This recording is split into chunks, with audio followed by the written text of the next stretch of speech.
1970년대 박정희의 최측근이었으나 말 한마디 잘못해서 인생이 꼬여버린 윤필룡이 있었다.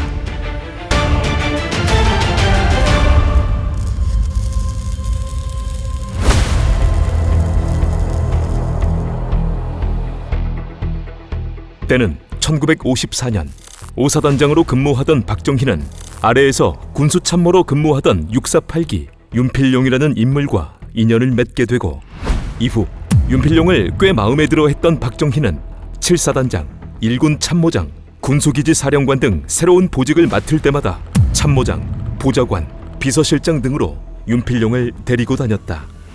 그렇게 몇 년이 흐른 1961년 박정희는 5.16을 일으켜 정권을 장악하게 되고, 이때 윤필룡은 육군대학에서 공부 중이었기에 5.16의 주체 세력은 아니었으나 박정희의 총애를 받던 그는 국가재건 최고회의에 비서실장으로 기용되었었다.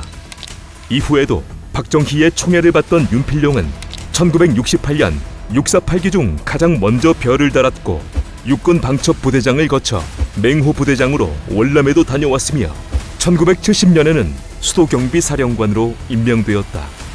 서울을 포함해 수도권을 방위하는 수도경비사령부는 당시 중앙정보부, 청와대 경호실, 보안사령부 등과 함께 4대 권력기관 중 하나였으며, 이때부터 윤필룡은 박정희의 총애를 등에 업고 권력을 행사하게 된다.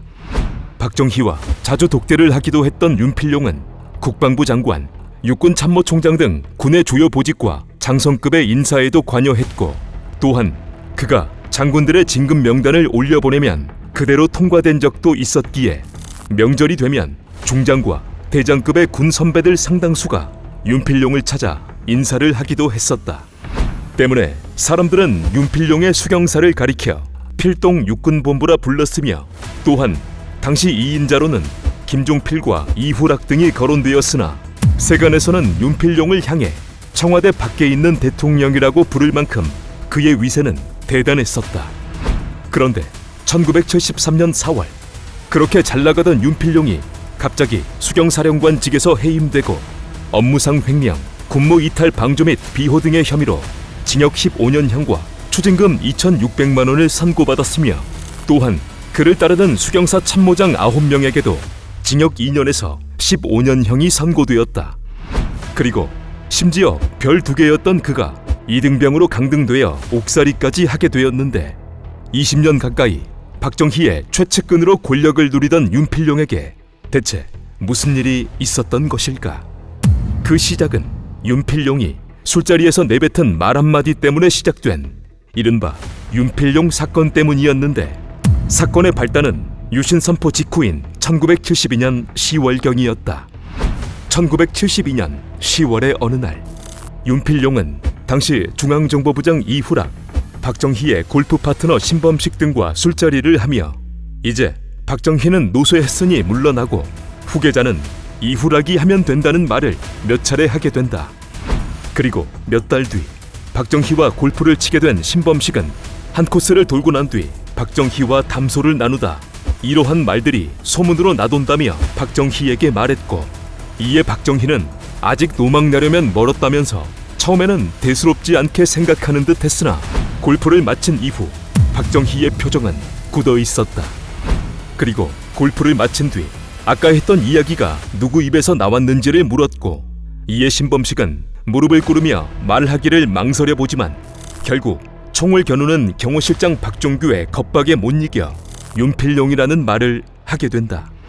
이에 박정희는 1973년 3월 당시 보안사령관이던 강창성을 불러 신범식의 제보가 요약된 한 장짜리 보고서를 건네며 직위 고하를 막론하고 철저히 조사하라는 지시를 내렸고, 또한 박정희의 그림자였던 경호실장 박종규 역시 강창성을 따로 불러 모조리 잡아 넣어야 할 것이라는 말을 전했다.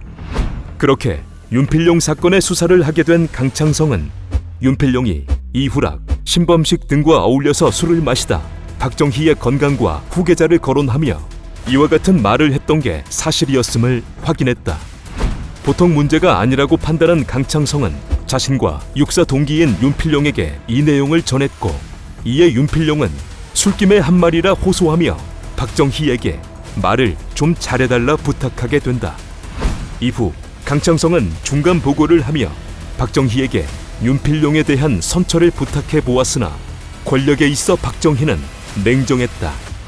윤필룡의 말이 사실임을 확인한 박정희는 즉시 윤필룡을 수경사령관직에서 해임시키고 구속시킬 것을 지시함과 동시에 윤필룡의 측근까지 철저히 조사할 것을 지시했고, 이러한 과정으로 인해 윤필룡은 징역 15년과 벌금과 추징금 약 2,600만 원을 선고받은 뒤 이등병으로 강등되어 옥살이까지 하게 된 것이었다.